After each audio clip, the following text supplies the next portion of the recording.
that I've gained over the years. I hope it can be useful to all of us. Now, at some point, I'm going to ask if I hope I'll be able to share my screen. But I just wanted to say we're talking about wellness, and usually we would have an opportunity to share and ask questions. What is your understanding of wellness, and what does wellness mean to you? But because of the nature of our session, I'm just going to share, in summary, what I think wellness to be from a physical perspective. And I think wellness is really the experience where you simply enjoy living in your own body. I know many of us think of wellness in terms of health versus disease, but it's sometimes the small little things like, um, do I wake up in the morning feeling refreshed? Am I able to climb up a flight of 10, block of stairs and not be panting? Do I enjoy the weight that I have? Is my belly in the right space? Am I able to eat a meal and not get gas and bloated? Do my bowels move? So this is really what wellness is all about, and what I would like us to talk through today. So I'm going to just share my screen um, so we can just get started.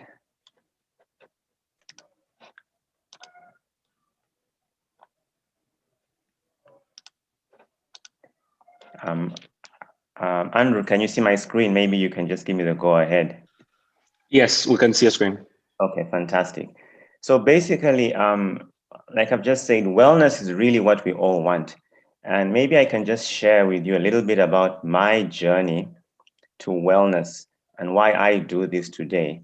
I'm a medical doctor by training, first of all. I know many people call me a nutritionist, but really my training is I'm a medical doctor, and I have done training in nutritional medicine, in lifestyle medicine, and in functional medicine. But really my journey on this path began with my own experience. Right out of medical school, I was working in an HIV facility that required me to sit a lot. And at the time, I wasn't too conscious about my choices. And after about 3 or 4 years working, I began to put on a lot of weight. And I started feeling like I wasn't having the right amounts of energy. I couldn't even run very well. And I remember one day being so concerned. I went to see a doctor that I worked with called Dr. Wawiri, who did an evaluation on me. He asked me to do some tests, my blood pressure, my lipid profile. And I found my blood pressure was starting to go up, and I was age 28, 29. You can imagine my blood pressure was 140 over 90. Now, those of the I've seen there are some doctors on the call. You can imagine at age 28 having that kind of blood pressure. And what was most interesting, my cholesterol was a bit up. And I remember him, when he got my results and he read them to me, he he quickly reached out for his notepad, and this was a life-changing experience for me. And I talk about it in my book. He wrote for me cholesterol-lowering drugs, something called statins. And at that point, it just dawned on me what it's like to be a patient, and you're sitting on the opposite side of the doctor's desk, and there you are being told that you're going to take medication and probably for the rest of your life. And I was like, so this is what it's like to be a patient. And I had never thought about it from that perspective because I was always the one who was just dishing out the medications. Now, I didn't want to take medication, but I also didn't know what to do. Unfortunately, I met a doctor in the US called Dr. Joel Thurman, who really mentored me and encouraged me to change my diet specifically. And within 3 months of changing my diet, I remember my wife one morning said, honey, you're no longer rubbing your nose every morning like you used to. And so I realized that people were actually noticing that this was changing. Things were changing for the better. But the biggest thing was my asthma. I had asthma all my life as a child. And now, for the last 3 years since I had begun working, it kind of gotten worse. And so I had 5 inhalers. Now, not because I was necessarily very sick, but because I didn't want to get an asthmatic attack when I don't have an inhaler. So I had them all over the place, in my car, in the office, at home, at my dad's farm. But 1 year down the road, I actually realized that these inhalers had all expired and I wasn't even using them. And it really just dawned on me that, look, actually, all of us want to be healthy. And now I was experiencing true health, and I wasn't having to require the use of my inhaler or steroids. And it dawned on me, this is really what people want. People want to be well. People don't want to have the best doctor and have to go and get medications. And then I realized that one of the biggest challenges was that our training as medical doctors, which is not bad in any way, is so focused on finding problems and treating the problems. And so I realized there had to be a change in perspective in order for us to achieve true wellness. Now, we can't talk about wellness without emphasizing that we are living in a time where there is an increase in chronic diseases, and that's really what I would like to focus on. But before we go on that, we must also appreciate that they are not only chronic diseases, but they are also infectious diseases like COVID-19. And as we get started, it's important for us to realize that COVID is a real disease and it's a viral infection. And I'm not going to go into what it is. We've all heard about COVID. But the key message I want to make about this is we need to protect ourselves. We need to take all the necessary measures to stay healthy. There's a lot of information about whether COVID is real or not, whether it's a myth, whether it kills. It does kill. And it's important that if I had a cold, even if it wasn't COVID-19, you want to protect yourself from getting a cold. So it's important, let's maintain distance. Let's wash our hands. And if you suspect that you've been infected with COVID-19, even if you just have any symptoms, please kindly stay at home until you see yourself through this infection. But at the end of the day, I know many of us may have already been exposed to COVID-19. I think I was exposed to COVID-19. At the end of the day, many people will be exposed. And what is really going to stand out is whether you're healthy or not, whether your immune system is strong. And so it's very important that we all take our health as a number one priority and understand what we can do to stay healthy. Now, I want to just quickly share with you that chronic diseases still exist, cancer still exists. We must not take our focus away from everything else onto COVID-19. Cancer still exists, cancer is on the rise, and so we must understand that it's something we need to focus on as well. The World Health Organization tells us that if you live a modern Western lifestyle, the risk for a man developing cancer is almost as high as 1 in 2, and a lady is almost as high as 1 in 3. And so it's very important that we understand that cancer is real and we need to take care about it. We have diabetes, which is a blood sugar control issue. But what I would like to focus on diabetes is that the Ministry of Health, like they mentioned among this technical working group for non-communicable diseases, estimates that almost 1 million Ugandans are living with sugar levels that are higher than normal. But the interesting point to note is that 95%, maybe even 97% of all diabetes is type 2 diabetes, which is what we call adult onset diabetes. Now, this type of diabetes is actually preventable and reversible. And so 97% of all diabetes can be reversed. But we also have things like high blood pressure. We have our waistlines are expanding. Now, I know during COVID-19, many of us may have actually gained weight. There is a real struggle with people not having access to food. But for some of us, we've actually had more than we need. And so we're finding people are getting bigger and bigger. We have people getting heart attacks and clots. I recently lost a friend who died of a heart attack, and he was aged about 45. We've got people struggling with headaches and fatigue. We've got digestive issues. We've got arthritis. We've got allergies. We have a whole range of chronic diseases that tends to affect us today. Now, it's important to realize a few things about these. First, most of these conditions are preventable.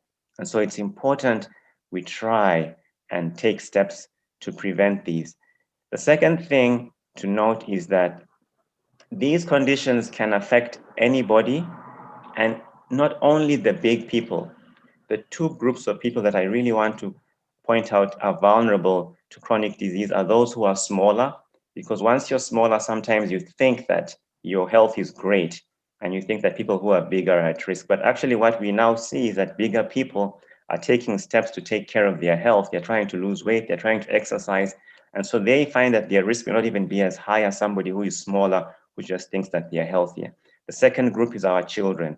It's very unfortunate that today we have children developing adult onset diabetes when they are still young. Type 2 diabetes is called adult onset because it happens as an adult, but now I have seen children 9, 10, 12 developing adult onset diabetes. So these conditions can affect everybody, including cancer. We also need to realize that we cannot buy health. We cannot buy health. No matter how much money we have, no matter what medical insurance we have, if your kidney or your liver fails, that's the end. There are no spare parts. So we must raise our level of awareness to start thinking about our health from the point of view that we need to take care of our health before it fails us. And the last thing on that regard is we should always consider the fact that just because you don't have a symptom does not necessarily mean that you are healthy. Many people get strokes, yet they've had blood pressure for years and they never had any sign. So my recommendation is everybody should go for a health checkup at least once a year to kind of figure out where you are.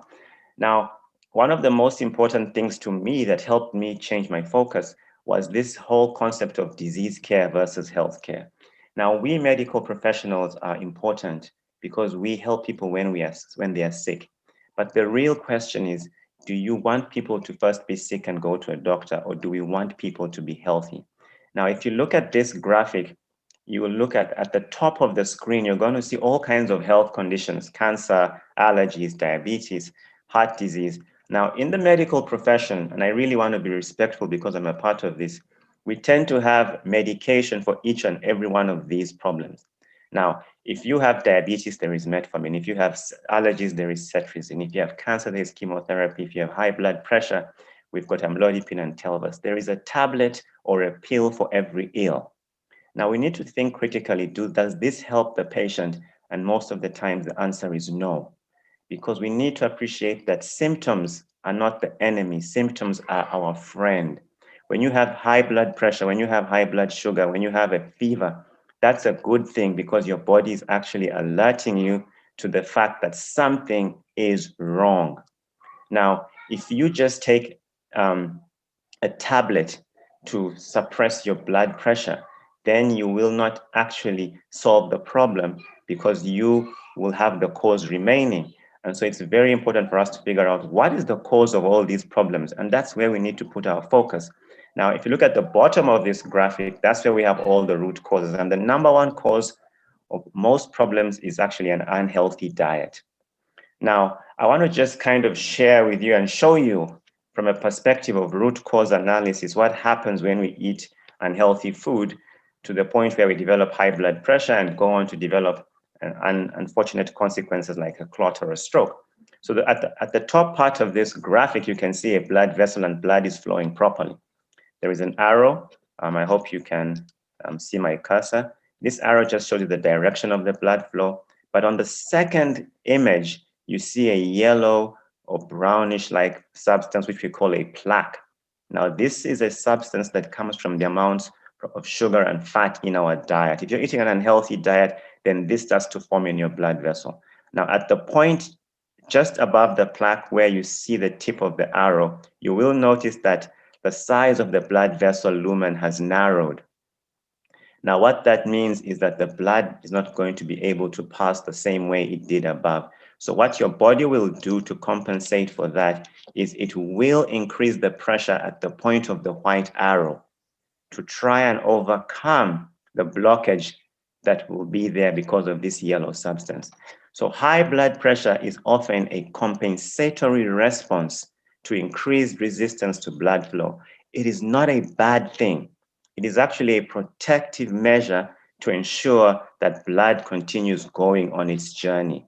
Now, if I suppress the pressure at this point with medication, on the machine, everything looks great, but the blood will not reach where it's going because the blood pressure went up to help the blood reach where it needs to go. Now, many people will start to feel more fatigued, have less energy, and they'll think it's side effects of the drugs, but usually it's a side effect of lowering the pressure.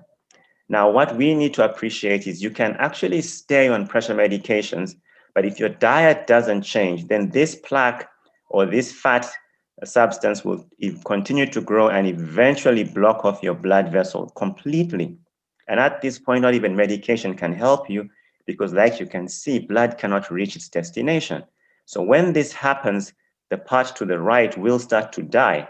And within 5 to 30 minutes, this side of the body will start to die. Now, this is why we see people suddenly, get a heart attack or a clot or a stroke, because they've been cut off of blood supply, and this happens so suddenly. Now, alternatively, the pressure can build up here, and this part of the blood vessel can expand and possibly even rupture, and that's when you people getting a clot or a stroke or a heart attack.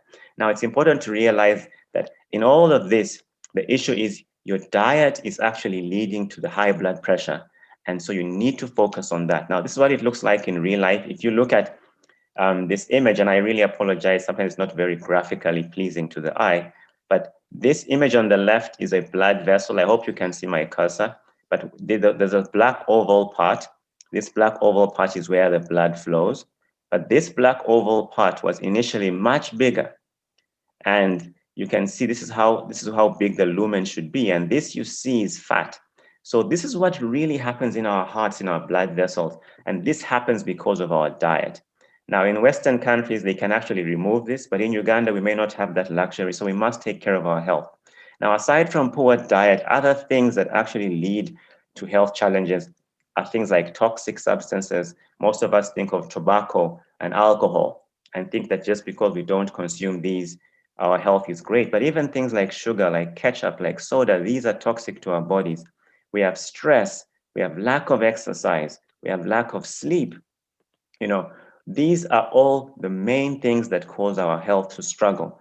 And lastly, I want to point out inflammation, because with COVID-19, it is inflammation that is the final trigger that leads to most people passing on. And so if your body is already riddled with inflammation from diabetes, from heart disease, from all these other chronic inflammatory processes, then your health will struggle. Before I move on, I would like to just point out there's one word here that says genetics. Now, many people say to me, Doc, when I see a patient with high blood pressure or diabetes, one of the first things they will tell me is how many other people in their families have diabetes or high blood pressure. And the reason you tell that to the doctor is you're trying to build a case to say, look, diabetes runs in my family. This thing is not my fault. It's sort of my turn. It just runs in the family. Now, we tend to believe that what we inherit from our families is genetics that eventually influences our disease patterns. Now, while that is true, the biggest factor to your genes is not the genes themselves, but what triggers the genes. Now, there's a saying that our genes load the gun and our lifestyle pulls the trigger. So if you have a genetic susceptibility to diabetes, you will not get diabetes unless you pull the trigger with an unhealthy lifestyle. Now, what we tend to realize is why diseases run in families is because people do the same things in families. Now, I want you to think about your family. If you come home every day and you just get onto the couch and you watch TV and you don't exercise, your children are watching you. Now, probably you'll start to gain weight, and then you're going to see your children gaining weight as well. And you're probably going to think, oh, we have genetics for big bones or for weight gain. But it's very important to realize that our lifestyles are the biggest factors. So it all boils down to this slide, the choices that we have to make every day. And I'm going to just ask you to think about this slide, and I'm going to just ask you to draw an imaginary line down the middle between the apple and the burger. And we're going to assume that the burger is on the right and the apple is on the left. And I'm going to ask you a question which you don't have to answer out loud. But what is healthier? Which choices are healthier? The ones to the left with the apple and the guy jogging, or the ones to the right, the person lying on the couch and eating a burger? Now, I'm sure we all have the answer, or at least we have a good idea. But then I want you to reflect, what choices do you make, you and your family? Do you choose more of left or more of right? Now, it's important to understand that there is a consequence for every choice that we make. The only challenge is when we eat a burger, the consequence is not immediate. And so sometimes we don't realize that there is a consequence, but there will be a consequence 10 or 15 years down the road.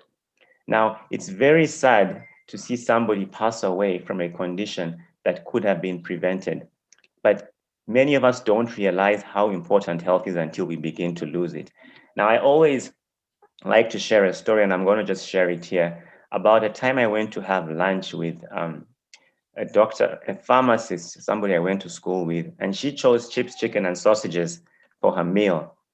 And I was really disturbed. And I said, this food can actually increase your risk for breast cancer.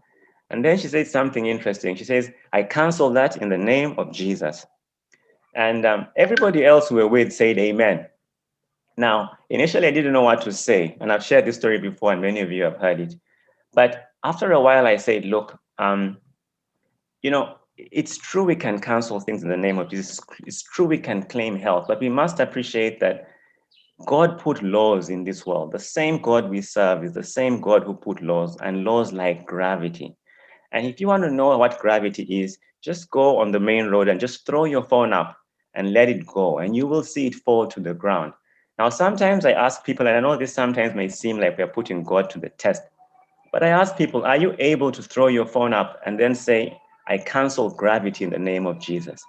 What is the chance that that would work? Now, if you have faith, it will work. But if the phone falls to the ground, it's just a universal law. The point I'm trying to make is that if you eat a burger and don't exercise, by law, you will start to get heart disease, diabetes, and cancer. And you cannot just say that, oh, by faith, it will not happen.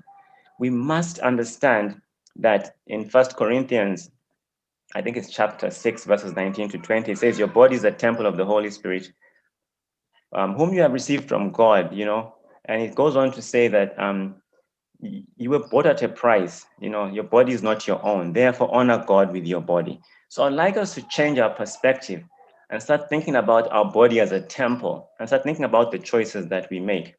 And also in Galatians chapter 6, verse 7, it says, and I know we can take this into perspective, it says, do not be deceived. God will not be mocked. A man will reap what he sows. So many times I have seen in my practice, even men of God coming and struggling with health conditions because they have not made the right choices. They've not been good stewards of their body. However, I do understand that many times being healthy may seem like it's a difficult thing to do. It may seem like it's a punishment. And this was a tweet by one of the people who I engage with. And she posted this and said, these are the things that Dr. Kasenene doesn't want us to eat. These are the things we want to eat that he doesn't want us to eat.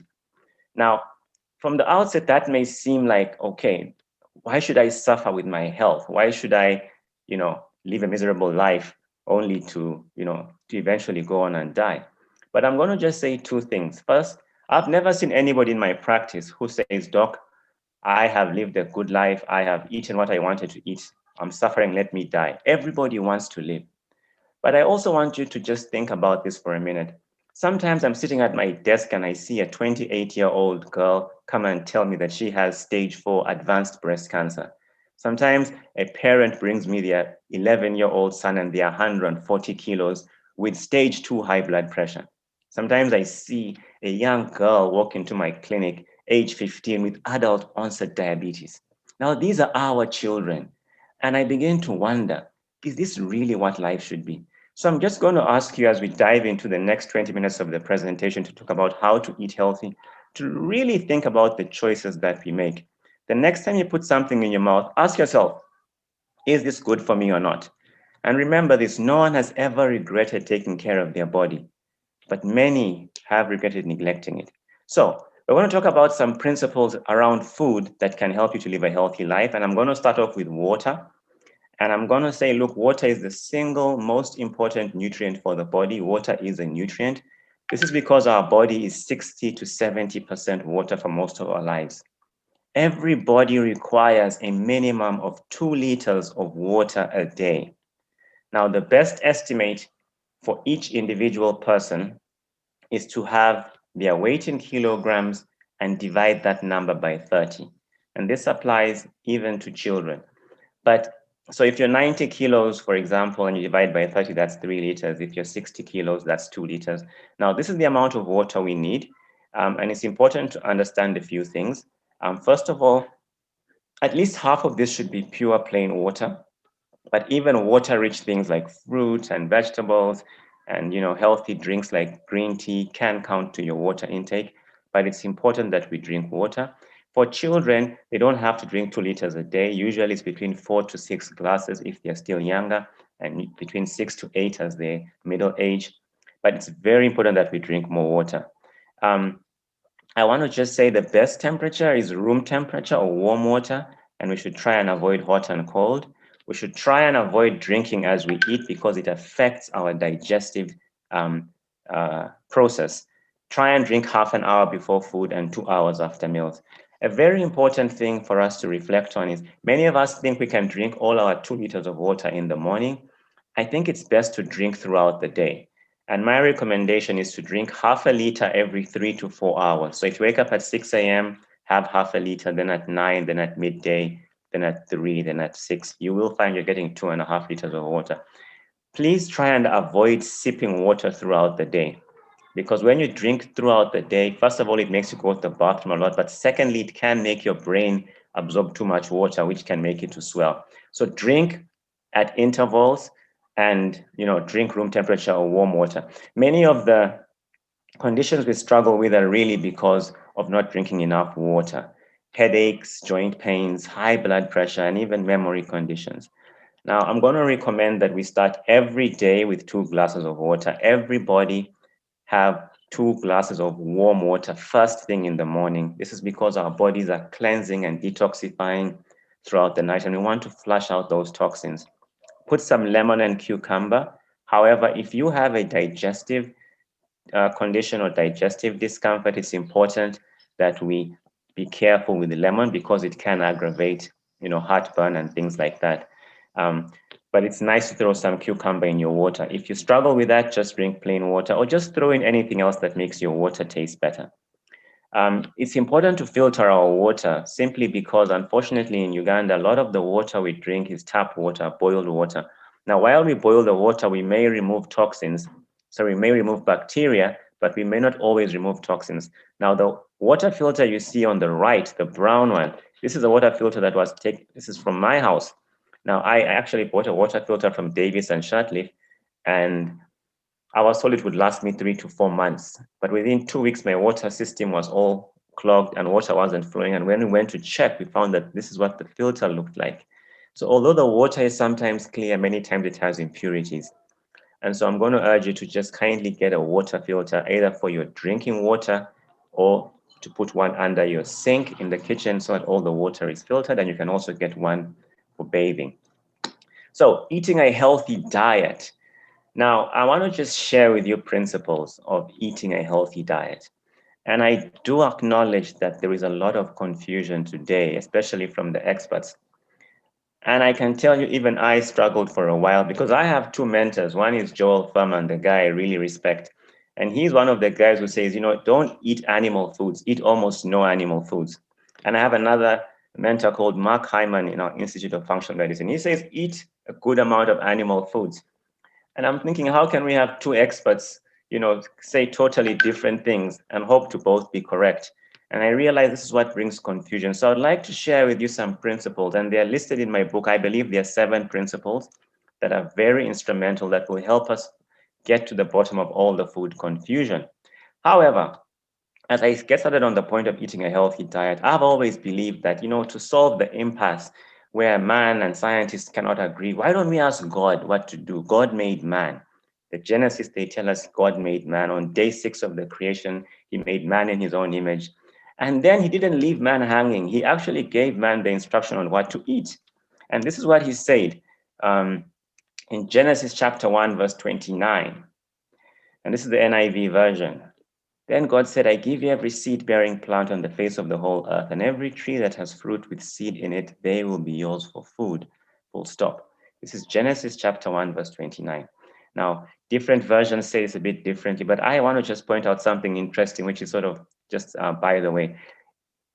It says, eat fruit that has seed in it. And today we have a lot of fruits, GMOs that don't have seeds in them. And I just began to think, was this a deliberate, instruction to us that we should think about this when these kinds of times come in? But this was the first instruction to man. In Genesis chapter 9, verse 3, God did allow man to eat meat. But this was the initial instruction. And so for a while, man was asked only to eat plant foods. And this should have a bearing on our reflection about what we should eat, because we need to understand that human beings are primates. And this is where our first principle comes in. 90% of the diet must be plant-based foods, and no more than 10% should come from animal foods. This is because human beings are primates.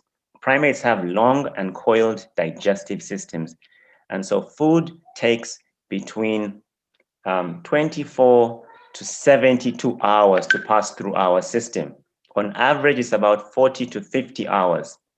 Now, why is this important? Because certain foods go bad quickly, others go bad slowly. Now, animal foods go bad within about 10 to 12 hours. Plant foods can even stay fresh or edible for up to 1 or 2 weeks. Now, what we need to distinguish is some animals like lions and dogs and cats, they have shorter digestive systems, and food only takes 6 to 8 hours to pass through their system. So for human beings, it's 24 to 72 hours. Now, animal foods go bad after 10 hours. They start to putrefy. So for cats and dogs, these foods are already out by the time that process takes place. For human beings, in 12 hours, food is in our colon. And so putrefaction of animal food starts in our colon and it stays there for about 24 to 48 hours. And that's why we are seeing an increase in colon cancer, which is now the second highest cause of death amongst cancers after breast cancer, because the human digestive system is designed primarily for plants. So it doesn't matter your blood type. It doesn't matter your genetic type. We are all primates. So this is a very important point. Another principle I would like to share is let's eat 90% of our food from real sources. Real sources mean eat it the way God made it. If it's a mango, eat a mango, not mango in a packed juice. If it's maize, eat maize. Now, posho and maize are not necessarily the same because when you mill maize, you remove the fiber. If you want to eat meat in the 10%, and we'll talk about this, let it be fresh meat and not processed meats like a sausage. And then 90% of the time, let's eat healthy, and there's always going to be room for flexibility 10% of the time. Now, let's generally take a look at how we eat in Uganda. I'm just going to take you through some slides, and I'd like you to focus and ask yourself, is this what I eat in my family? Is this Genesis chapter 1, verse 29, 90% plants? Is this 90% real food? So this would be a typical Sunday English breakfast. Very tasty, but if you look at this picture, honestly speaking, aside from the egg, nothing else here is real food. Maybe the milk tea will get to that. Sausages are processed meats, bacon, baked beans, tinned mushrooms, hash browns. None of this is real food. Now, this looks like a balanced diet according to what we are taught in school: proteins, carbohydrates, fats, vitamins, and minerals. But this is something your body will struggle to deal with. Cornflakes with milk is a very convenient breakfast, but cornflakes is not a very healthy food. In fact, one of the people doing studies on refined cereal once actually did an evaluation between the nutritional content of the cornflakes and the box that contained the cornflakes. And they were surprised that in one of the evaluations, the box contained more nutrients than the cornflakes itself, because this is a refined grain. Our break time, we eat mandazi, chapati, samosas, milk tea with sugar. Our lunch tends to be meals like these. This is a meal from this is a plate of somebody I sat with at a wedding in Munyonyo last January, and I was really puzzled that somebody could eat like this. And I asked if I could take a picture, and he said, sure. And I just cut him out for privacy. But think about this. Do we eat like this? 10 types of carbohydrate-rich food on one place. Matoke, kalo, Irish potatoes, sweet potatoes, chapatis, white rice, yams, cassava. Then we have beans, peas, groundnuts. Then we have chicken, fish. I mean, this may seem like an innocent, tasty meal, but this causes a lot of struggles in our body. Now, many of us say, doctor, I eat local food, and they refer to things like this. This is not bad. However, look at the proportion of the carbohydrates. It's about 90% of the plate, and the vegetables is only about 5% of the plate, with lots of animal foods. Now, these proportions are not great, and I'll share with you how to make these better. But the most important thing that I think we need to take home from this is the next slide, this. Many times at the end of our meal, the vegetables are left on the plate. Now, this applies to our children, especially if you've got children. Many of you will know what I'm talking about. Vegetables are the single most important nutrient, but if we leave them on the plate, then we're going to struggle with our health. Now, I have many well-intentioned mothers bringing me their children to ask me to guide them on diet. But what I have found is that many of these parents already know what they want their children to eat, but they would like me to tell their children. Now, while that is not bad, it shows that as a parent, you're not doing your role in teaching your children what is right. If you believe your children should eat vegetables, you need to guide them towards that journey. Now, how should our plates look? Now, this picture is taken from a book called The Daniel Plan by Pastor Rick Warren. I thought I should give him credit for that. Um, it's a simplified illustration of how we should eat. 50% of the plate should be fruits and vegetables, fruits or vegetables. So when you're going to have your breakfast, it can be 50% fruit. At your lunch, 50% vegetables. Now ask yourself, how many vegetables do you and your family eat? Then a quarter of your plate should be healthy carbohydrate foods and a quarter percent of the plate healthy protein. Now I think the single most important nutrient for our body is vegetables. And this is because of a simple word we call photosynthesis, the process through which plants, especially the leaves, use sunlight and carbon dioxide to process nutrients from the soil to provide us energy. 50% of our food at every meal must be vegetables if you want to have great health. And the best, in my opinion, are the dark green leafy vegetables. Can be spinach, dodo, any of your local greens are acceptable as long as they're edible. And then other vegetables as well. A special type of vegetable that I would like to point out are the cruciferous vegetables. This is broccoli, cabbage, sukuma wiki, cauliflower. These are high in compounds that boost immunity and reduce inflammation, and so are very important for fighting cancer and helping us fight COVID-19. Every family should have one of these foods at least once a day. Then we've got the allicin vegetables. These is garlic and onions. These are the two most common. Now, if you have ever chopped an onion and felt something sting your eyes, that's an enzyme we call allinase. And that enzyme is very powerful for fighting viral infections, boosting immunity, reducing blood pressure, and especially reducing your risk for clots. This is why garlic is such an amazing food to have in this time of COVID-19. Each and every one of us should have garlic every day. Now, you want to crush it because when you do crush it, that's when you get the allinase activated. Mushrooms are another very healthy food that many of us may be aware of. And there are very many types, the button mushrooms, the ganoderma, the reishi, cordyceps. Let's have more mushrooms in our diet. A mushroom soup may be a good thing to boost your immunity. Then we've got fruit. Fruits are very important for our diet. And I'm going to encourage everybody to eat at least 4 servings of whole fruit a day. And a serving can be estimated using the size of your fist. Fruits offer strong protection against cancer, especially, but are also good for boosting our immunity. And it's very important to realize that every color of fruit imparts a different health benefit. So you don't have to be a scientist. All you want to do is try and eat different colors. Now, I want to quickly touch on the controversy of fruits around sugar. Many people are saying, don't eat fruit, it has sugar, avoid fruit. Now, even from the time of the Bible, Genesis, we know that fruit was a big part of the diet of Adam and Eve because God told them that they can eat the fruit of any tree except the one in the middle of the garden. That means fruit was part of the diet. So suddenly fruit cannot be bad for us. The challenge is we are changing fruit from its whole state and making it into juice, and that's where problems start.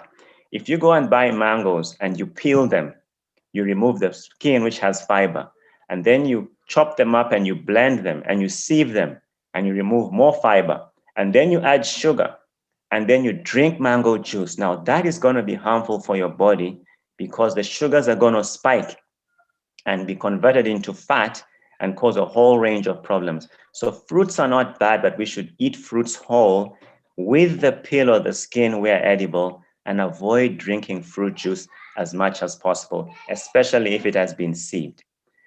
Now, protein is very important, and I'm going to quickly talk about this because many of the people all ask me, where will I get my protein if I eat less meat? because we were taught in school that primary protein is meat, eggs, dairy, and fish, and secondary protein is beans. That is not wrong, but I believe primary protein is actually green vegetables, because the animals that we eat for protein, like cows and goats, they don't eat any animal foods. So where do they get their protein? And the biggest animals with the most muscle and the most strength, like the gorilla, the elephant, the giraffe, they don't eat animal foods. So protein comes from the soil, amino acids processed in leaves, and eventually we get it there. So we shouldn't worry about protein if we're eating legumes, beans, peas, groundnuts, and soya, spinach, and all green vegetables and nuts. Like I said, no more than 10% of our diet should come from animal products. It's a very important concept. Now, this may seem like something very difficult and very foreign, but it's not.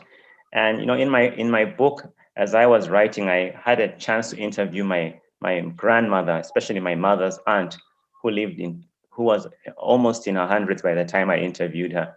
And she told me that they ate animal foods 5 times a year. Christmas, Easter, and she said they had this uncle who visited and they brought chicken. Now, many of us wonder why our grandparents lived for so long, healthy lives. But think about the amount of animal foods they ate 5 times a year. Contrast that with some of us who eat animal foods 5 times a day. You have eggs for breakfast.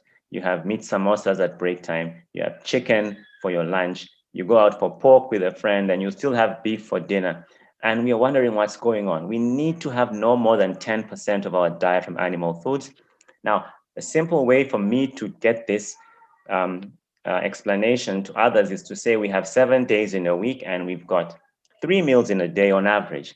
So we have an average 21 meals in a week. So 10% of 21 is 2.1. So only 2 meals in a week should have animal products. And I recommend keeping your animal consumption to the weekend, Sunday, which is a day of celebration, or Saturday. And then Monday to Friday, just keep it plant-based. Focus on white meat, which is local chicken and fish. Now, why do I say local? Because many of us need to appreciate that the poultry industry flourished because we said red meat is bad. But that meant that people are growing chicken in cages with antibiotics, with growth hormones. The chicken are not getting fresh air, they're not getting fresh water. So sometimes a chicken may not be as healthy for you and may even be worse for your health than red meat. I would rather somebody eats beef or goat from a cow or a goat that ate natural leaves and grass than eat chicken that comes from a farm that is not being fed naturally. Now, I appreciate some of us are doing this business, and it's not my intention to, make you lose out, but just to create awareness. So the best is white meat, chicken and fish, but it should be organic. And let's eat less red meat, beef, goat, sheep, and pork. Pork is actually red meat, not white meat. And even the World Health Organization goes on to explain that. It's very important that we understand that. Now, the biggest point for me regarding to animal foods is not that we need to stop animal foods, but we need to stop eating processed meats. Processed meats, especially the ones processed commercially, contain nitrites, acrylamides, nitrosamines, chemicals that globally have been universally accepted to be known to be carcinogenic.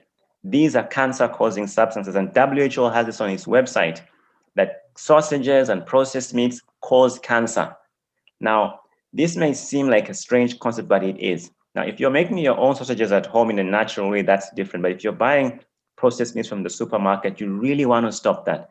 And I want to explain two things that dangers of this. One is the whole point of cancer. Now, most of us need to appreciate that cancer doesn't happen overnight. It takes 10 to 15 years. So when I see a 25-year-old girl with breast cancer, in my head, I know this began at age 10. So if you do a history, you will most often find a history of a child who was from a well-to-do family, who ate sausages and eggs and cornflakes and all these things. And so we cannot love our children to their grave. I know that sounds a little bit very hard to take, but it's the truth. We call it dietary suicide. We should not give our children processed meats. The other thing we see with processed meats is we've seen a rapid spurt in growth. So we have children starting their periods at age. So first of all, the age at which people should start their period for ladies ideally is 15, 16, 17. My mother began at age 17, and I think it should actually be 17 or 18. Now, if you're starting your period at age, many of us, my age mates, was around 12, 13. But now I've heard people starting at 9, 10, 11. Now, if you're starting at age 9 and 10, it means estrogen is in your system from age 10 till age 30 when you have your first child. Now, estrogen in excess has been shown to be linked to cancer. So now we are seeing many children with breast cancer, fibroids, ovarian cancer, polycystic ovarian syndrome, endometriosis, all these kinds of things that are linked to estrogen, and it begins in childhood.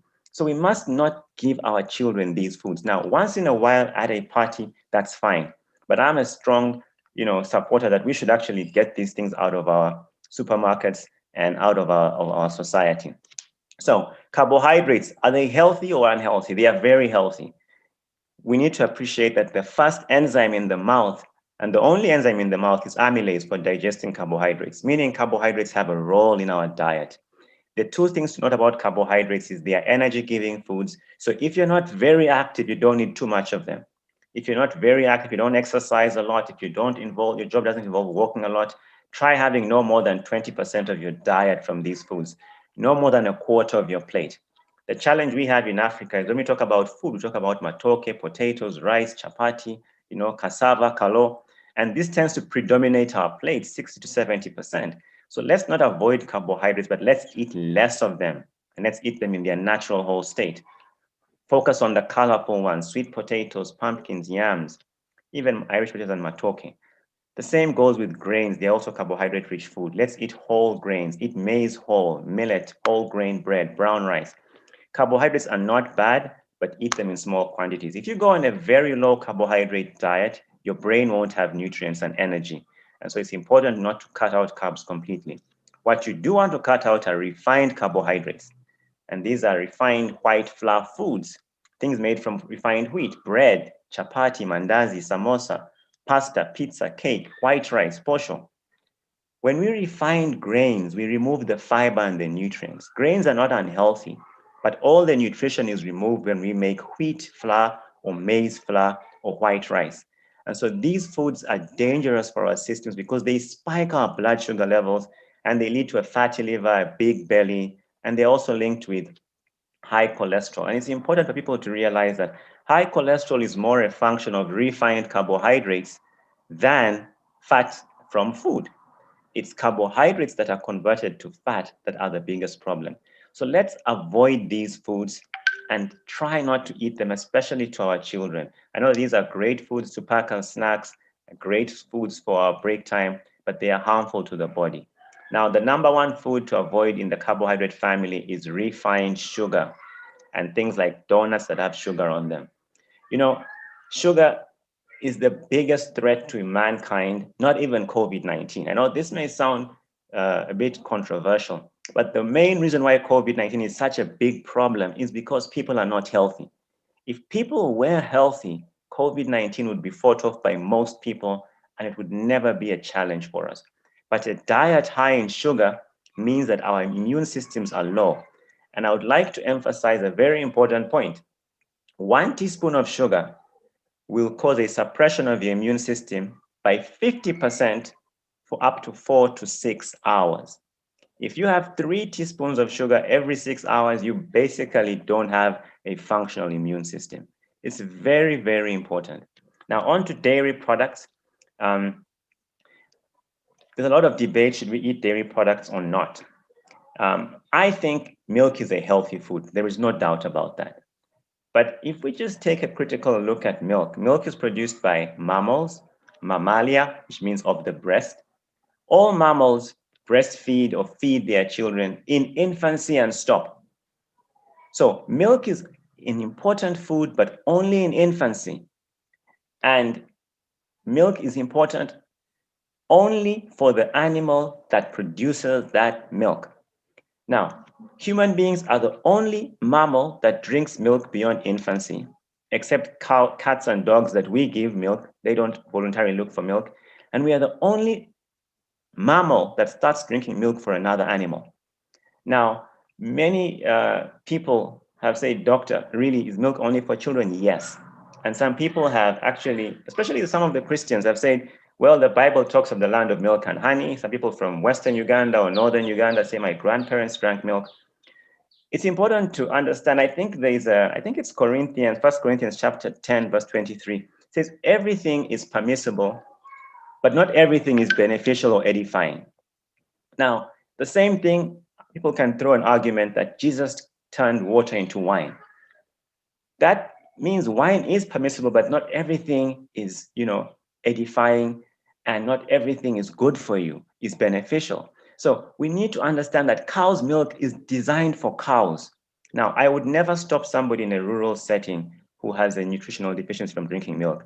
But if we are drinking milk as adults, cow's milk, we need to understand that cow's milk is not the same as human milk. And although it does have calcium, that calcium doesn't help us, because cow's milk is so acidic that your kidney has to balance the acid. And the only way the kidney can balance acid is by going into your bones and removing calcium to balance the acid.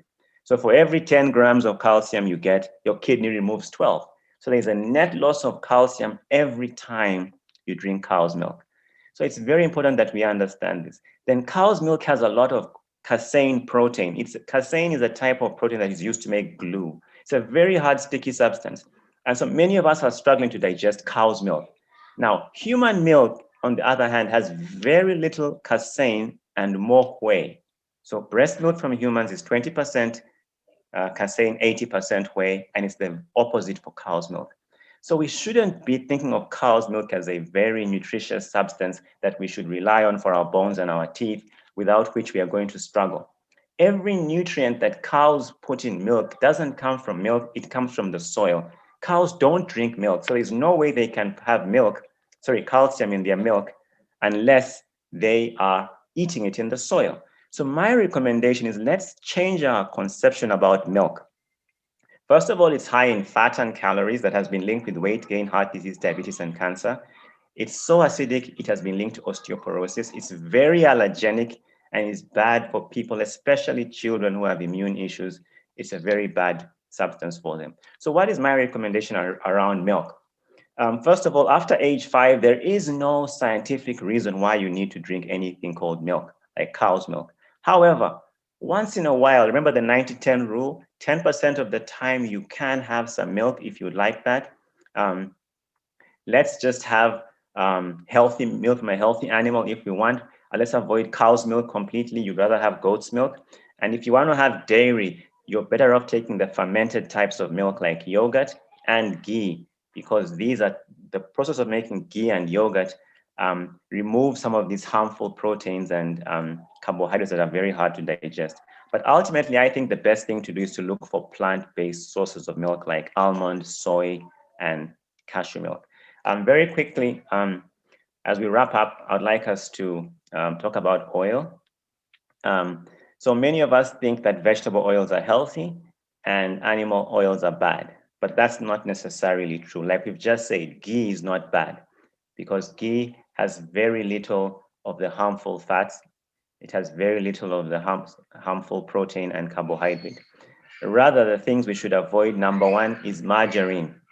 Margarine is the number one unhealthy fat product ever. It is a synthetic substance made from plant oils where they add hydrogen and petroleum products. It is sort of like liquid plastic without trying to, that sounds terrible, but that's really what it's like. And we should really not eat that. There are certain oils like sunflower oil, soybean oil, corn oil, palm oil. These seem to be healthy oils, but they're actually very unhealthy because they are high in omega-6 fats that cause inflammation. The oils I would recommend are olive oil, avocado oil, sesame oil, and canola oil. And coconut oil as well can be a good oil. And of course, omega-3 fatty acids, which are also fish oils. So if you want to know how to structure your meal, it's all here. You can just see this. We'll share this presentation with you. But let's look at healthier breakfast. So if you want to have a healthy breakfast, get some oats, bananas, and chia seeds. You get some fruit, some carbohydrate, you get some omega-3 fatty acids and fiber. If you want a sandwich, whole grain bread with a healthy spread or healthy, layer inside. Have local eggs, have gonja instead of sausage. This is one of my favorite statements that konja is the new sausage. Konja tastes much better than sausage, and once you get used to it, you won't even want to have this thing called sausage. Break time, have fruit and water. Lunchtime, more vegetables, less carbohydrates, but have some, and more plant-based sources. So these are basically what I would recommend as healthier meals. Now it's all about changing our perspective and realizing this is not a punishment. But we have to appreciate that if we want to be healthy, we need to start eating right. So I'm going to ask you to all get a copy of my book. There is a Black Friday sale. I don't like the word Black Friday, but there is a sale for this weekend. It's usually 60,000. Now it's 40,000 shillings. You can get a copy. It answers most of the questions inside that you would probably want to know about how to eat. Now I'm going to quickly ask that we just go through 1 minute for about 5 other points that I think are important. Um, so that we can wrap up the presentation.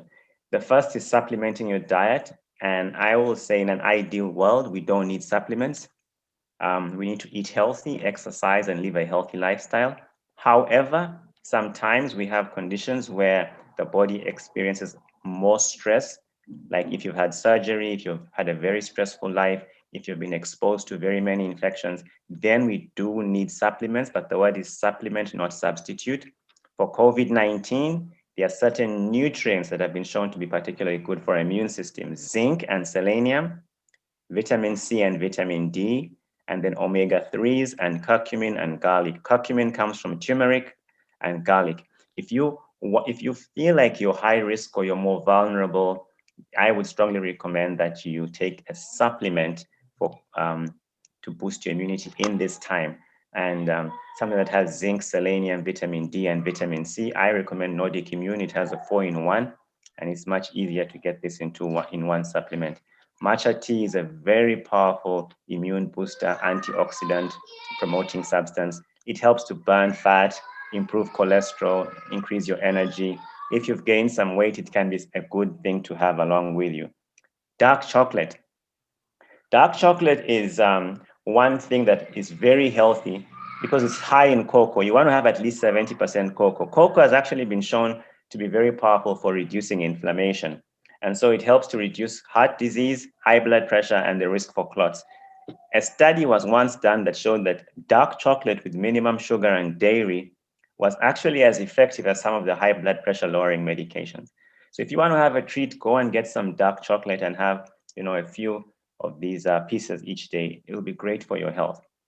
Other things to boost your immunity: ginger, garlic, cinnamon, turmeric. These are very healthy spices that we really want to take every day. Get all these, crush them, blend them, add some lemon, plus or minus honey, depending on your weight or your blood sugar, and have 2 to 4 tablespoons every day.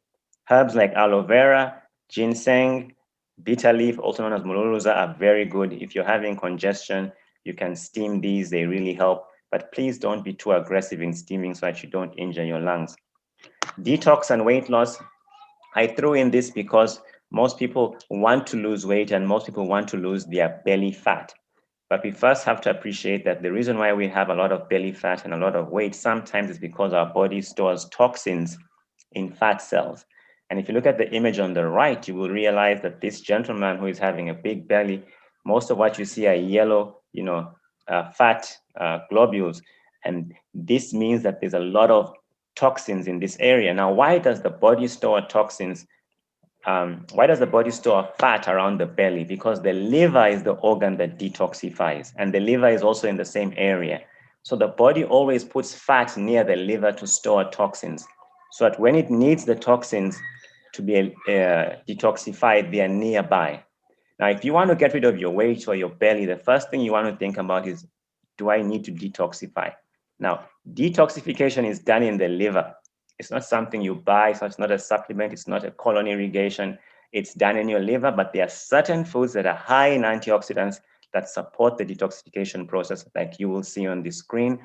So you get these foods, eat them in their natural, uncooked state, preferably blend them into a smoothie. Now, remember we said fruit juices should be avoided, but vegetable juices are much better because they don't have a lot of sugar. And whenever you're making a smoothie, ensure that you have the whole fruit or vegetable. Don't remove anything. The formula for a smoothie is 80% vegetable, 20% fruit. You can add fruit for flavor. So on the right, you will see a green smoothie. This is broccoli, sukuma wiki, uh, cucumber, lemon, celery, and a bit of pineapple for flavor. And on the left, there would be ginger, beetroot, carrots, watermelon. So these are very great for cleansing your body.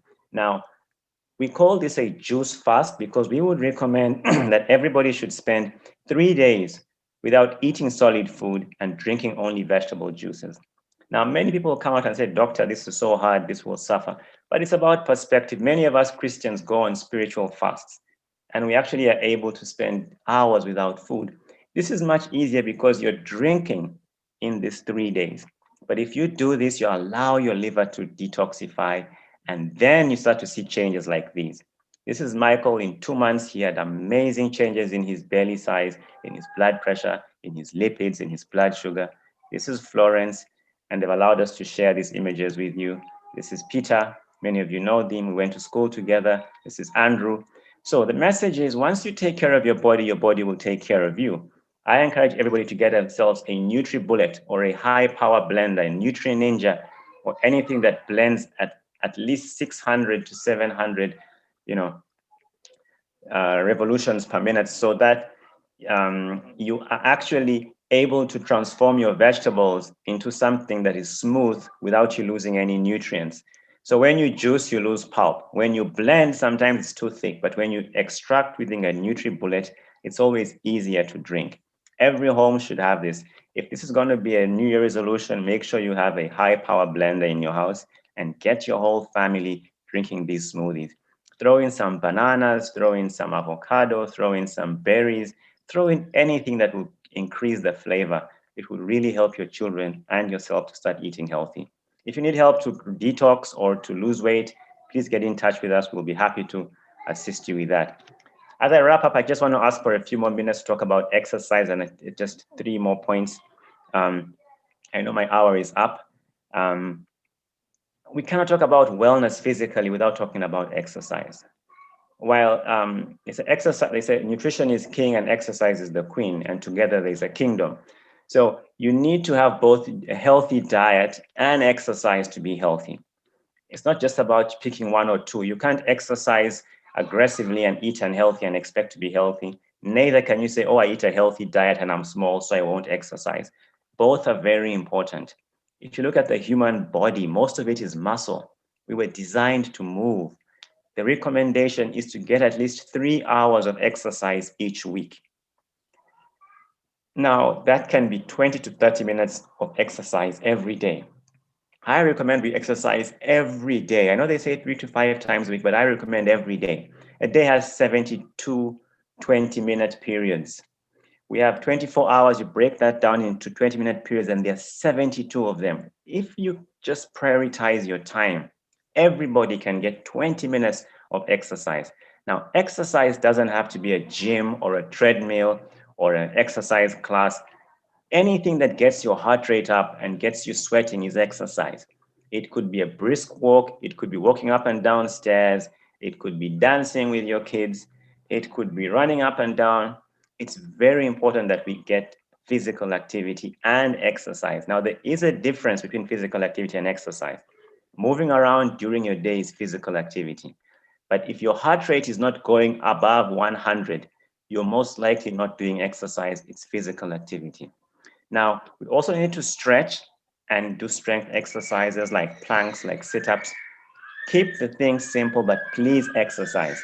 Now, I'd like you to think about this statement by Edward Stanley. He said, those who think they have no time for exercise will sooner or later have to find time for illness. What goes up will eventually come down. I have seen people who say that I'm too busy to exercise until the doctor tells them you won't live more than 3 months unless you start exercising 2 hours a day. And suddenly they have even 3 hours a day.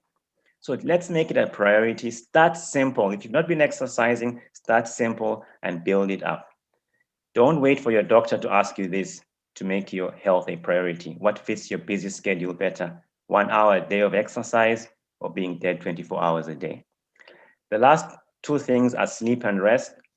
I can't emphasize how important sleep is.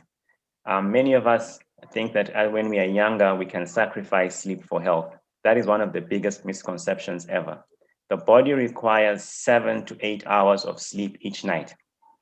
If you sleep longer, even though you are awake shorter, you will be more productive than if you sleep shorter and are awake longer. It's also important to try and go to bed early, preferably 9 to 10 p.m., and also to rise early, 5 to 6 a.m. And if possible, get naps throughout the day, 15 to 30 minutes each day. But we cannot do with 5 or 6 hours of sleep each night. Our immune system will struggle, our heart health will struggle, and our mental health will struggle. You know, it says, I think it's there's a verse in the Bible. I forget it, but I think where it says the one that comes after, if you don't build with the Lord, you build in vain. And the next verse says, I think it's Psalm 120. I forget what it is, but it says that, I like the Good News version. It says there's no need for a man to stay awake late at night or to rise too early in the morning struggling to earn a living. For the Lord always provides for those that he loves, even as they sleep. Once we make God our friend, you find that it's easier to get rest and still be able to survive. We still need to work, but we should never sacrifice our sleep for for our life and for our work. Deep breathing is one of my most important tips I give to people, especially for emotional wellness. Now, we're talking about physical wellness, but it's important to understand that the human being is not just body, there is mind, there is soul. Some people say spirit as well. But what is very key for us to understand is that the health of the body follows the health of the mind. And breathing is the one system that directly influences both the body and the mind. And every time you find you're overwhelmed or stressed, you may find yourself unconsciously or subconsciously taking a deep breath. That's how the body tells the mind to calm down. So deep breaths have an amazing calming effect on the body and reduce tension. So I'm going to request that as a takeaway from this talk, let's all try and take 15, minimum of 15 deep breaths twice a day. First thing before we get out of bed and last thing before we sleep. It's only a 3 to 5 minute practice, but it will have amazing impact on your life. And the last points are gratitude and forgiveness. Now, from a medical point of view, in functional medicine, we know that the emotional, mental, and spiritual wellness are actually sometimes fundamental and at the center of our health. And while sometimes we'll always be bombarded with a lot of uncertainties and stresses, there's always a lot to be grateful for. And when you say thank you and you mean it and you feel it, your brain produces endorphins, serotonin, dopamine, feel good hormones, antibiotics, stress relievers, immune boosters. And so all of us need to take every day, put aside 5 minutes. And I think the best time to do this is right after your deep breathing, when your body is calm, and you focus on 10 to 20 things you're grateful for, and you feel them in your heart. And you want to go through this process for at least 3 to 4 minutes. If you want to do an experiment, just take your blood pressure before and after. You will realize there will be a substantial drop. Gratitude is so important in this time of COVID-19, where many of us are facing a lot of uncertainty, a lot of anxiety from the pandemic, a lot of challenges in balancing working from home, being a mother or a father, being a spouse. If you take this time for gratitude, you will see a big improvement. And the last thing is forgiveness. In functional medicine, and I really encourage all the doctors who are on call to check this out, we have begun to realize that one of the most important, one of the biggest triggers for autoimmune disease, rheumatoid arthritis, and all these other celiac disease, thyroid problems, is lack of forgiveness, because most of our emotional reactions tend to have short-term impacts on the body, whether it's excitement or anger. But lack of forgiveness sits in our subconscious mind, and the whole day our brain is producing chemicals that affect our inflammatory and our immune response. Forgiveness, I know many of you are better positioned to talk about forgiveness than I am, especially my friend Andrew. But forgiveness, I like to share with my clients the story in the Bible where the lady was caught committing adultery and she was about to be stoned. And Jesus said, yes, you can stone her, but let the one who has never sinned cast the first stone. And everybody left. Forgiveness is, from this perspective, makes us realize we have all sinned and we have all hurt people. And when we look at it from that way, you realize we all are worthy of forgiveness and we all should forgive others. Forgiveness is not about forgetting, in my opinion, it's about letting go of the tension. It's about letting go and allowing your body to have great health. The number one person we all need to forgive is ourselves. Many of us think about who do I need to forgive, but probably ourselves for the things we have done that we're not proud of and for the things we hoped we had done that we did not do. So as I conclude, I would like us to remember that your body is only but a product of your choices. Every single cell you have on your body comes from the food that you eat. If you eat junk food, you will have junk cells. If you eat healthy food, you will have healthy cells. Remember, your health is an investment, not an expense, although it will become an expense if you don't take time to invest in it.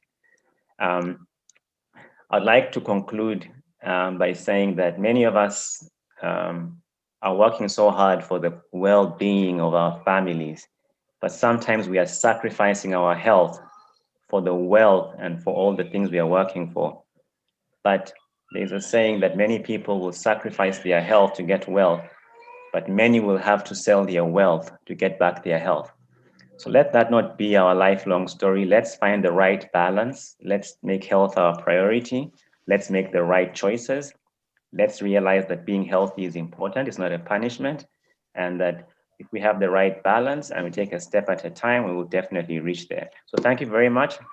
Like Andrew said, I'm based in Bugolobi and Bandali Rise. This is our address. These are my contacts. Follow me on social media, Facebook, Twitter. Thank you very much for listening, and please get a copy of my book. Over to you, Andrew. Thank you so much, everybody, for sparing a Saturday morning to listen to me, and I apologize for going 15 minutes over my allotted time. Thank you so much, Paul. I know we went over time, but I think it was worth it. Now we'll have a short session for questions and answers. I know we have some questions in the chat group. Thank you, Ivan, for responding to some of them. I just take you through. So Robert says, thank you, Doc. What is a minimum acceptable hours of sleep? I think you talked something about that, 7 to 8 hours. Then let me see. Shine, no.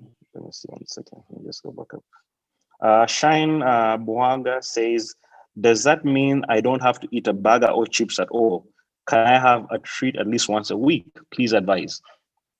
I think Doctor mentioned something. I think you had mentioned once a week, have a treat yourself, but you could add to that.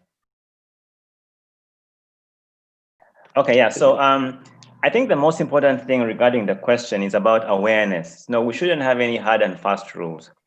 But as long as you're aware that a choice may be bad for you, then it's up to you to decide, do I want to treat myself once a week?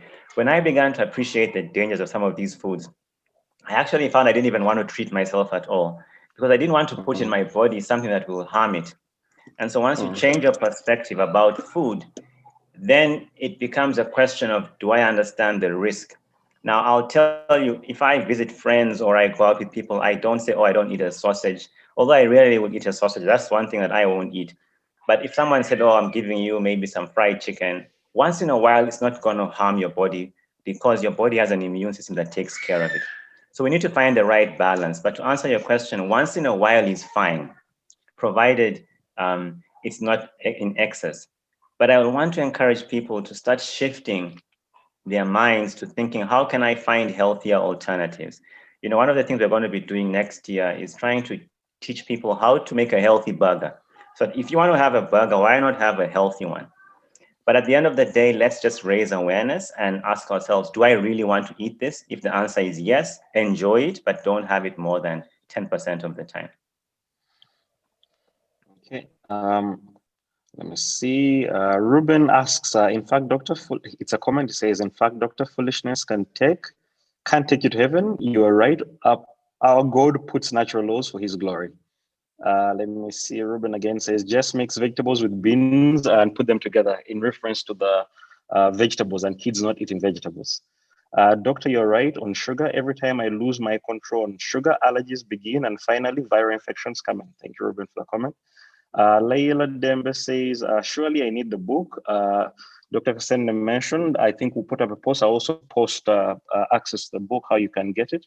But also Ivan is on taking orders right now in the chat group. Ivan, that's Ivan. Vicky Owen says, actually, you don't ask about minimum hours. Each body is unique. It's true that 8 hours is the average. When you don't need an alarm to wake up a lot and fresh, you have the right amount of sleep for your body. Let me see what other questions we have. Let me see. Yeah. Let's see. Lona asks, what's your advice, especially for ladies, concerning avoiding osteoporosis? And we have often been told to take milk to avoid it.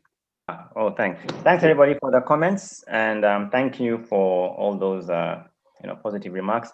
Yeah, I think Vicky mentioned something about sleep. Yes, Dr. Vicky is right. Actually, if you want to wake up when your body feels rested. So yes, and if you take care of yourself and practice other techniques such as mindfulness, not mindfulness, but like deep breathing and relaxation, then you find that sometimes your body is more rested, and so you don't need so much sleep. But I would still encourage everybody to try and target to get 7 to 8 hours of sleep each night.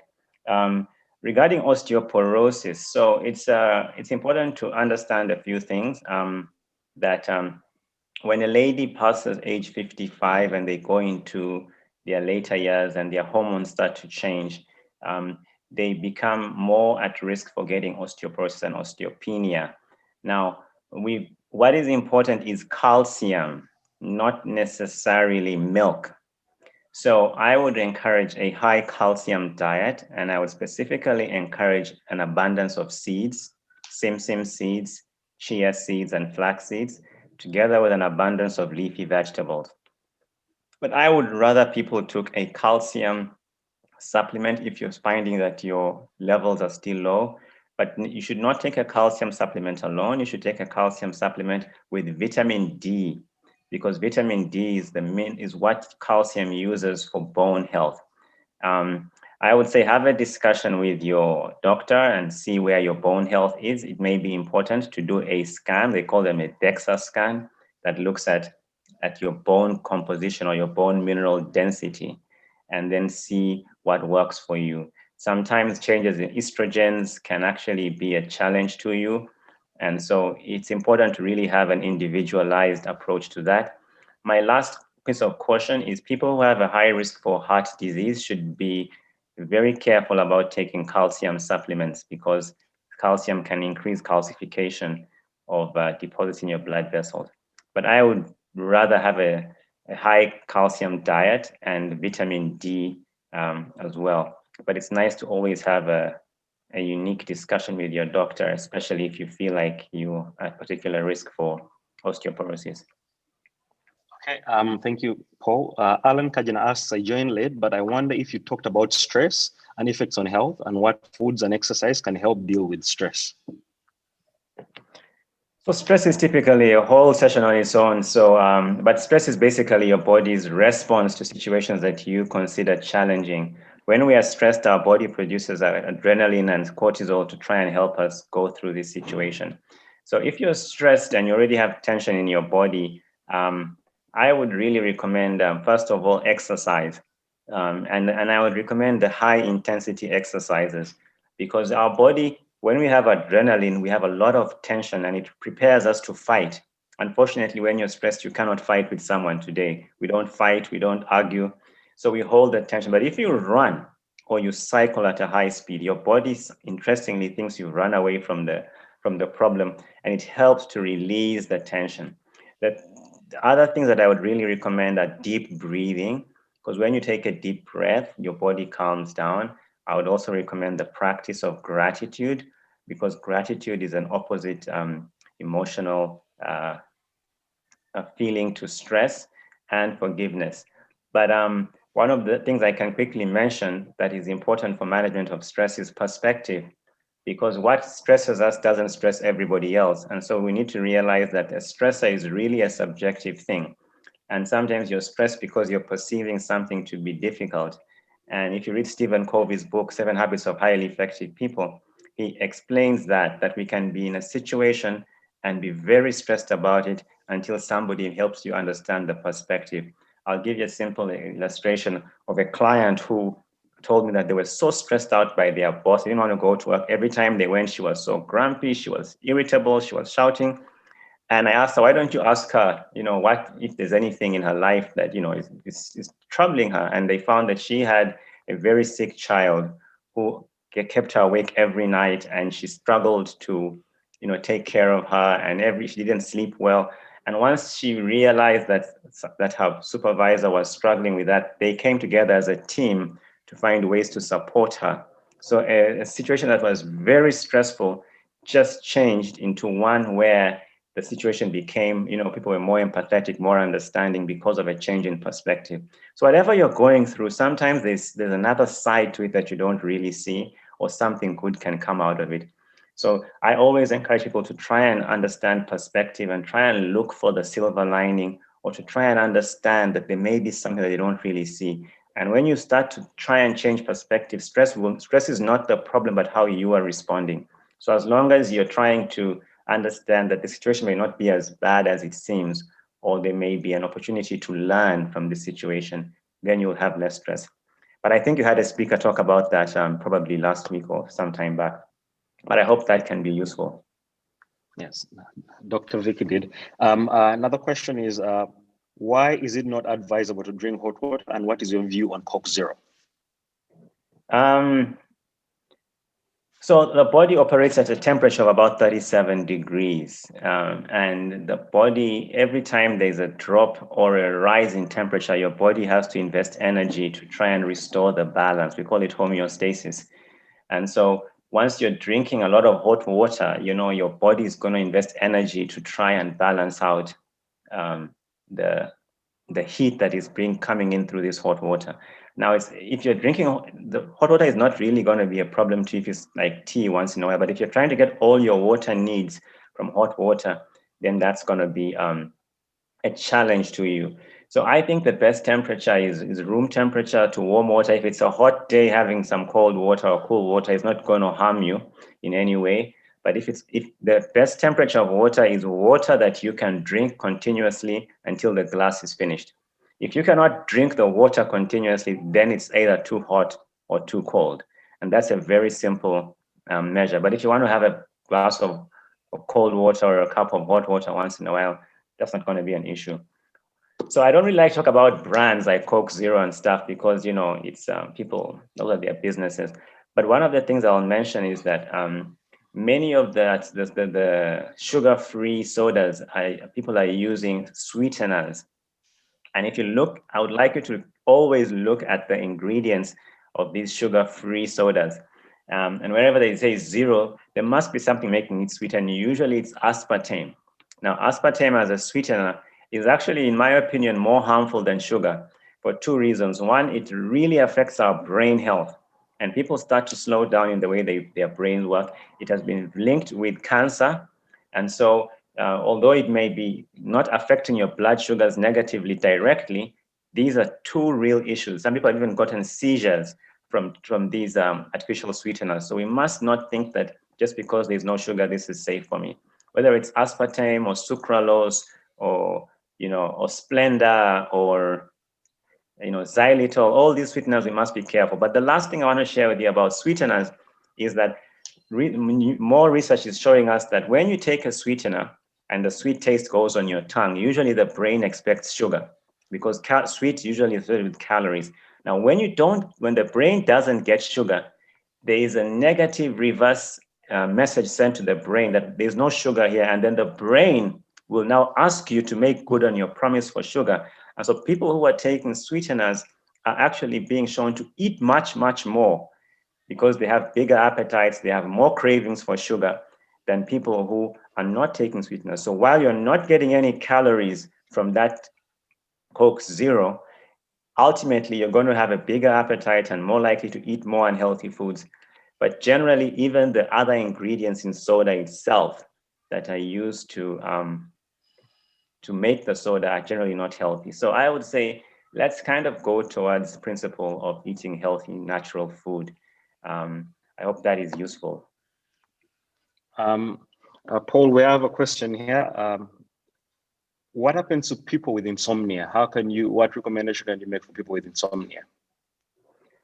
So we need to understand, so there's many things that can lead to insomnia. It's not a very easy, it's not easy for me to just give you one recommendation. But a couple of things that have been linked to insomnia. The first is excessive anxiety and stress. When we are stressed, the body produces cortisol, and cortisol is a stamina endurance hormone. It keeps you awake because its role is to keep you alert, and so you don't sleep very well. The second thing that has been linked to insomnia is inflammation in the digestive system. People who have gas and bloating and heartburn, they find that they get a leaky gut, which affects the causes inflammation and their brain, and they start to get insomnia. So that can be an issue. If you're having insomnia with gas and bloating, then maybe your diet that is an issue. Sometimes a deficiency in melatonin. Melatonin is the sleep hormone, and this sometimes comes because once we are overexposing ourselves to light, using our smartphones. So the melatonin hormone is suppressed, and melatonin is the sleep hormone. So there's a wide variety of things. Sometimes it can be because of a real medical challenge. Maybe people are getting depressed or things like that. But what I would say is, once you take up methods like exercising, sleep hygiene, trying into getting into a sleep rhythm, sleep at the same time every night, dim your room before you sleep, use essential oils like lavender. They can help calm the body. Have some chamomile tea. Try and use natural methods like that to see if it helps. If it doesn't work, it's always important to get a medical evaluation to see what could be the underlying cause. I just three more questions, and they seem very important, so I don't want to leave them out. Rosalind asks, when you NutriBullet nakati spinach, do you sieve or take whole? And the effects of pesticides, do we cook them a bit before blending them? So I think she's asking about pesticides for the more leafy products that we eat in their natural state, and the effects of pesticides, and how to handle that. Okay, so basically, once you use a NutriBullet, the whole idea is to change the structure of the fruit or the vegetables, but mostly vegetables, into a form that is still in its natural whole state, but now in a liquid form. So the answer is we don't want to sieve it after blending it. You want to drink it whole. And when you use a high-powered blender, it comes out like a smoothie, so it's a bit easier to drink. Once you start sieving, you remove fiber, and fiber is good for our digestive health. It's good for our bowels moving. So we don't want to remove anything. We want to keep the whole food when we are using whatever kind of device. Pesticides and herbicides and chemicals are a real problem because they can negatively impact our health. However, it's important to realize that boiling doesn't always remove pesticides. Um, it's great to kill bacteria, but it doesn't always remove pesticides. The best thing to do is one, to try and start sourcing natural foods, either grow some things at home, look for some organic sources of these foods. But if you do eventually buy them, let's wash them thoroughly in lukewarm water and then put some lemon, apple cider vinegar, and baking soda, and just try and wash them in that kind of water for a while. The truth is, every food we eat literally has been exposed to some kind of chemical, whether it's maize or meat or literally everything. And so I think with this awareness that there may be pesticides, let's try and clean our vegetables more. But let's more importantly start thinking about where can we get healthier sources of foods. And I would always encourage people to start by trying to grow some few vegetables at home. Even if you live in a flat, you can grow some on the balcony. But also maybe this is an opportunity for the Vine family to start a Vine Academy farm, an organic farm where people can all have a credible, good source of healthy food. Edna Nyapendi is asking, what's the best food to improve iron deficiency in the body, vegetables or meat? So many foods are great. Spinach is a great food. Green leafy vegetables are good. Beetroot is fine. Nuts like walnuts are great. But always, if you're starting to have iron deficiency anemia, you need to first ask yourself, what is the trigger? What is the cause of the problem? That's always the starting point. Why would I have iron deficiency anemia? People should not naturally have iron deficiency anemia. So either if you're a lady, probably if you're having heavy periods, you could be losing a lot of iron in the monthly cycle, or you could be having inflammation in your gut that is preventing you from absorbing iron. But it's always important to evaluate why. But I would say even animal foods like liver do help with iron. But remember, we want to keep our our animal consumption to a minimum. But usually, if we have a lot of vegetables, green and purple, we tend to get good amounts of iron in the diet. There is iron in animal foods, but I always prefer plant sources as well. If you do have iron deficiency anemia that is significant, it's also nice once in a while to probably take a supplement to to try and boost the levels, depending on what the level of iron deficiency is. So finally, from Simon Chigozi and Masha Walusimbi, uh, is there a place for hot pepper in our diet? And what's an alternative you have for bread spreads? So hot pepper, yes, there is a role for that in our diet. Actually, peppers are very healthy, whether it's the bell peppers or the hot peppers, because hot peppers have something called capsaicin, which is a very powerful anti-inflammatory. It's good for pain. It's good for reducing inflammation. For people who have allergy, who have arthritis, it can be a very healthy thing to have. So there is that is one of the spices that I strongly recommend people to have in their diet. However, it's important to realize that some people who have gastroesophageal reflux or inflammation in their digestive system, they will find that they get triggered or they get worse sensation or worse heartburn when they take chili powder or turmeric powder. So while the chili peppers or the hot peppers are great for health from a perspective that they have benefits, they can, in some people, cause some untoward adverse reactions. The message I'd like to give about spices, as particularly and herbs, is that they are very powerful in their effect, and so we don't need too much of them. Many times we get excited by learning about, either aloe vera or chili pepper or garlic or ginger, and then we take very large amounts that then cause us to have, negative experiences. So that is a very important spice to have, but let's keep it in moderation. And sometimes you can even swallow it whole if you're worried about gastroesophageal reflux. The healthier spreads as an alternative to healthier spreads. So just to be clear, the one thing we should avoid is margarine. That's one thing we want to avoid. Now, animal spreads like butter are not off the list completely. You can use butter provided you realize that it's an organic source and you keep it within your 10% of your diet.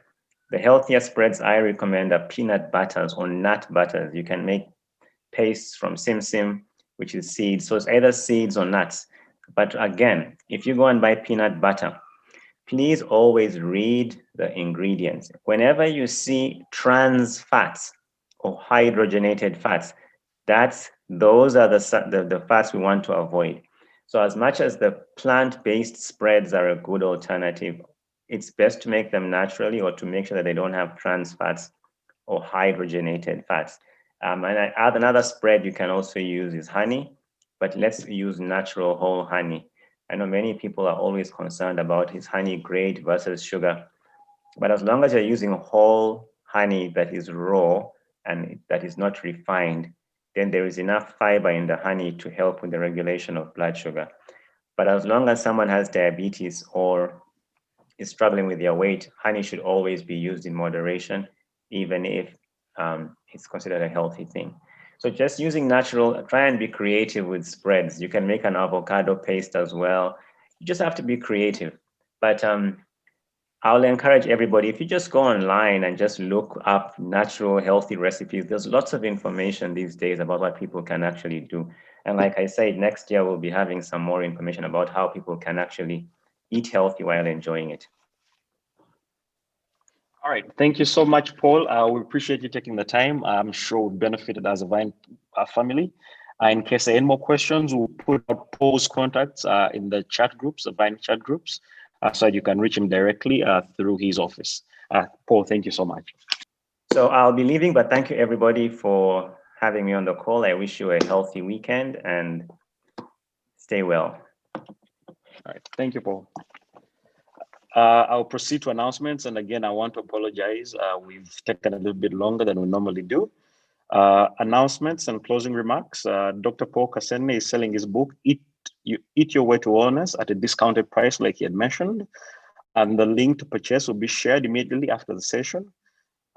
Secondly, admissions for 2021 are ongoing until the 30th of November 2020. So please put them in for the new kids, for the new young ones. Sorry, Dr. Kagwis, sorry, Pastor Kagwis. So the new young ones that are meant to join Vine. 3, end of term is Wednesday, 9th December 2020. 4, the online parent-teacher conferences will take place on Thursday, 10th December and Friday, 10th December 2020 from 7:30 a.m. 4:30 p.m. Please schedule appointments with Miss Prima Ayebale, Kungu campus, and Justine Kaboyo, Mengo campus. 5, please remember to return all students' completed theses and literature books to the school. And 6, please join me in welcoming the principal, Lona Magar, so she can give us closing remarks. You're welcome, Lona. Thank you very much, Andrew and Dr. Kasenene, who has just left now. It's been very, very informative, and definitely an opportunity to keep the discussion going. I trust we'll get in touch with him. I've just got a copy of my book. You can actually get it online. You can get it on Amazon or Kindle. So you can get yourself a copy. I think it's important that we live healthy. There's so much that God has in store for us, and we need our physical bodies to be able to actualize all the plans and good plans that God has for us. We'll not be able to carry out these plans if we are unwell. So thank you very much, Andrew. Andrew is the one who gave us the contact and actually made the contact and has made it happen. Thank you very, very much, Andrew. We appreciate. I'll give Dr. a chance to say something as well. Yeah, well, just to appreciate the presentation, Dr. Kasenene, thank you very, very much for a very educative time. And thank you, Andrew, for the link. And I see there's been quite a good attendance. And I do hope that we make these decisions about health early. I had a wake-up call some years back because there's a time in your life where you think you're immortal. You know, I call it the immortality complex. But about what? How many? About 6 years ago, I had a big wake-up call when my blood sugar was going out of control, and being able to put that in check with diet and also managing my weight. So for those of you who are younger, please take note early. But I'm very concerned about our children. Very, very concerned about our children. I see the effects on the other side as a dentist. I see the destructive power of sugar in very increasingly younger lives. And I just think to myself, with the enamel being the hardest thing in the body, if it gets impacted in that way, what else is happening in the body? And the reality is our children are eating too much sugar. Not getting enough exercise, and hearing Dr. Kasenene speak about 15-year-old, 20-year-olds, we have a big challenge to train our children differently. And you know, these things are habits. They're habits. I mean, cornflakes becomes a habit. It becomes like something you must have. If you don't have it, then you haven't had breakfast. that sort of stuff. So I just want to throw out the challenge. There's been very good information. I think you can definitely get more when you read the book. Let's create a culture that will, eating culture, let's call it eating culture, that will ensure that our children and ourselves live long and can therefore serve the purposes of God in our generation for longer. God bless you. Have a great weekend. Okay. So this marks the end of our family seminars this term and this year. And God has been gracious. We've had a whole span. We've looked at the spiritual aspects. We've looked at the mental, psychological aspects. And today we're looking at how to keep our physical bodies healthy. We thank God for that. We're in our last week of term, beginning tomorrow. And all the best as you go for the last stretch. And we look forward to celebrating the end of term with every one of you as we close the year together. God bless you and have a great day. Thank you very much, Andrew, for coordinating us. All right. Thank you so much.